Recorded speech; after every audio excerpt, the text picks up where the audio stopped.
मुझे माफ कर दो बहू, खाना खा लीजिए माँ जी। वसुधा ने अपनी सास को हौल से जगाया। उठिए ना माँ जी, नींद से जागिए। समय पर खाना नहीं खाएंगी तो दवा भी अपना असर कैसे दिखाएगी। कुछ जवाब न पाकर वसुधा ने पुनः अपनी बात दोहराई। नींद से सोई नहीं हूँ बहू, बस आंखें मूंदे लेटी हूँ। अब तो चैन की नींद आती कहाँ है। पुरानी बातें चैन कर देती है मुझे। अब भी तुम मेरा कितना ख्याल रखती हो, पर मैं। वसुधा की सासू माँ के बोल उनके हलक में ही अटक कर रह गए। उनका गला रूंध गया था।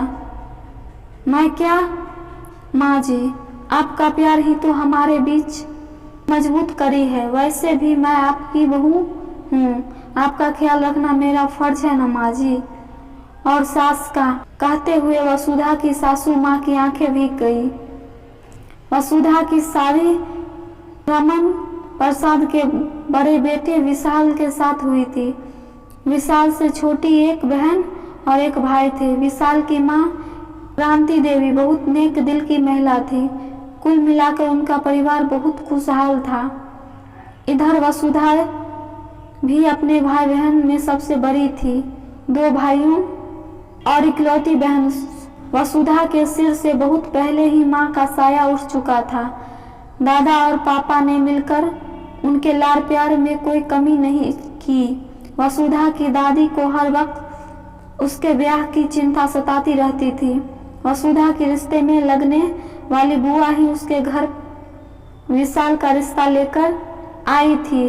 लड़के और उसके माता पिता के सुंदर स्वभाव के बारे में अच्छे से छानबीन करने के बाद ही वसुधा की दादी ने इस शादी के लिए हामी भरी थी।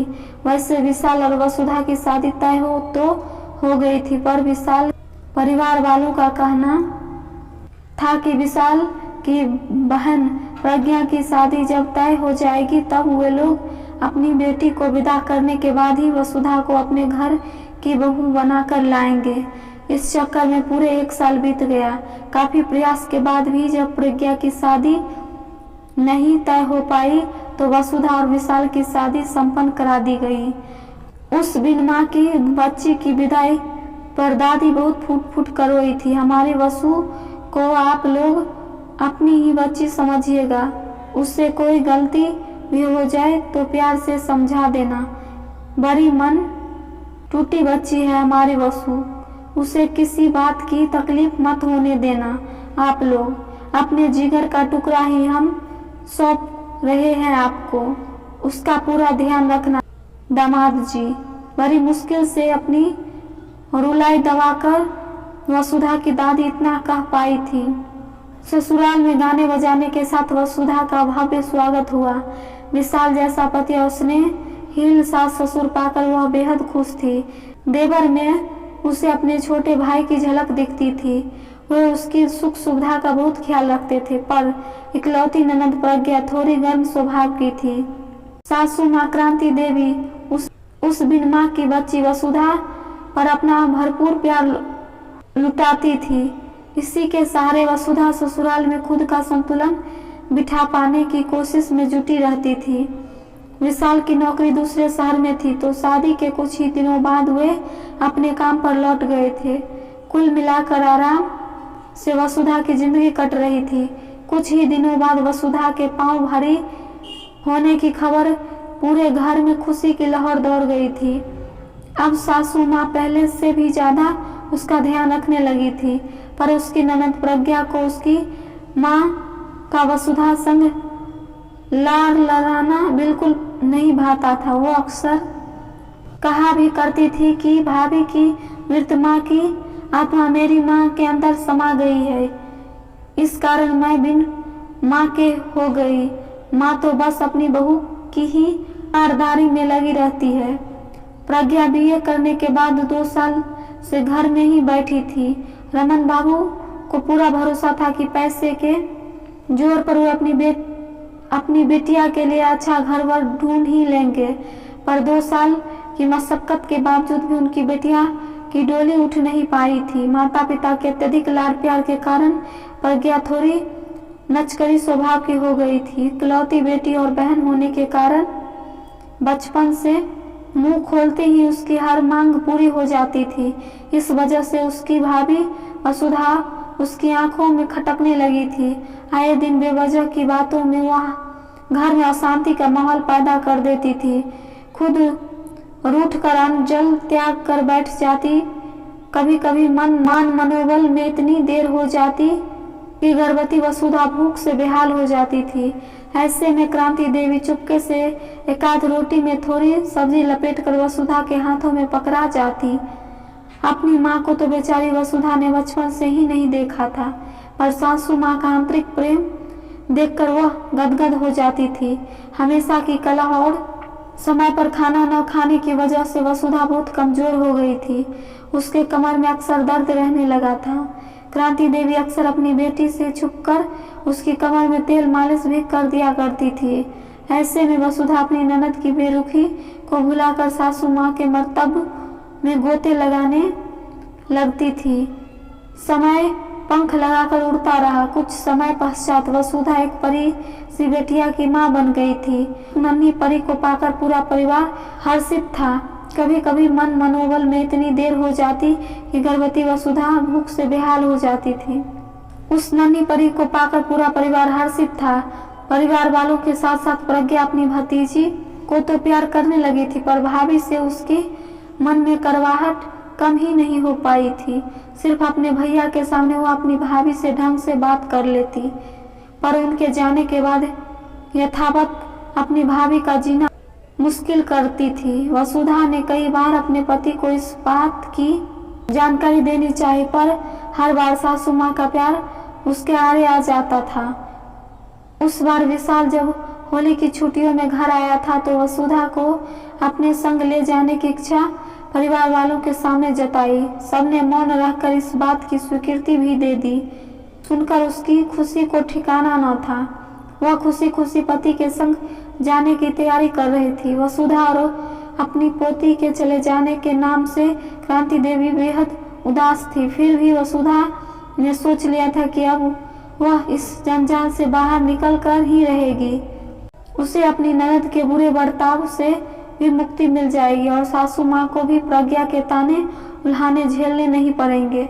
उस दिन अपने पति के संग जाने के लिए वसुधा सुबह से बेहद उत्साहित थी। तभी क्रांति देवी वसुधा और विशाल को पास बुलाकर कहने लगी, अब तुम लोगों को संग जाने से तो मैं नहीं रोक सकती, पर छोटी गुड़िया के चले जाने से हमारा अंगना सूना हो जाएगा। हाँ भैया, आप भाभी को अपने संग लेकर जाइए, पर मेरी अंकु वसुधा की बेटी को यही छोड़ कर जाइए। वैसे भी पढ़ाई छोड़कर घर पर बैठी हूँ।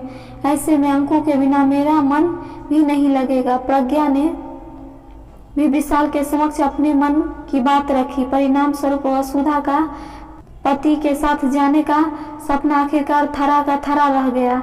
माँ बहन की बातें सुनकर विशाल ने भी वसुधा को बस कुछ दिन और इंतजार कर लो, फिर हम साथ रहेंगे का वादा कर वापस काम पर लौट गया। वसुधा फिर से अकेली ही रह गई। उसके इंतजार की घड़ी खत्म होने का नाम ही नहीं ले रही थी।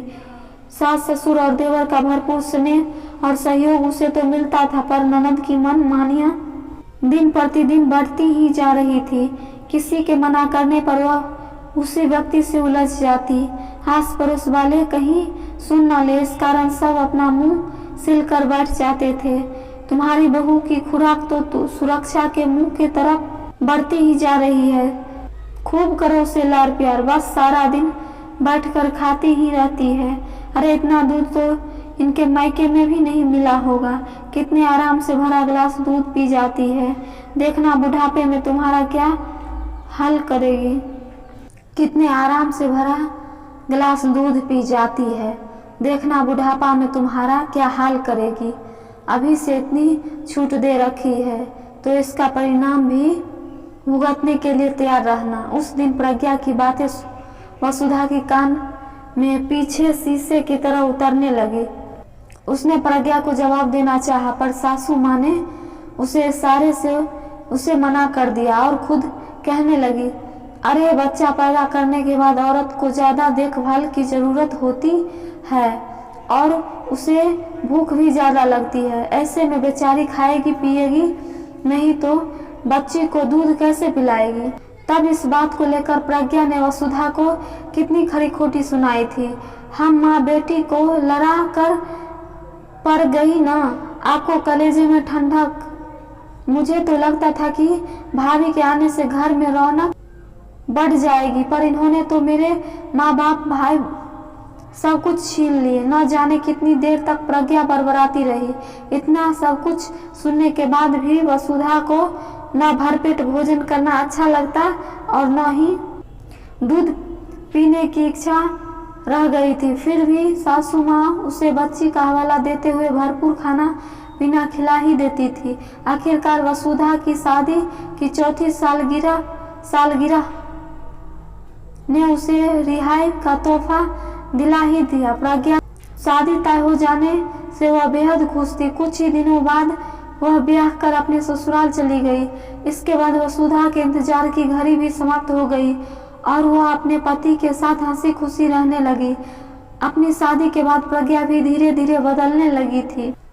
आज 3 साल के बाद वसुधा की सासू माँ क्रांति देवी किडनी की लंबी बीमारी से बेहद बीमार और कमजोर हो चली थी। ऐसे समय में वसुधा और विशाल उनका बहुत अच्छे से देखभाल कर रहे थे, पर क्रांति देवी के मन में रह रहकर एक हुक सी उठती थी कि वसुधा की गुनाहगार है। वो बहुत कुछ कहना चाहती थी, पर वसुधा उन्हें हर बार अपनी बातों में उलझाकर चुप करा दिया करती थी।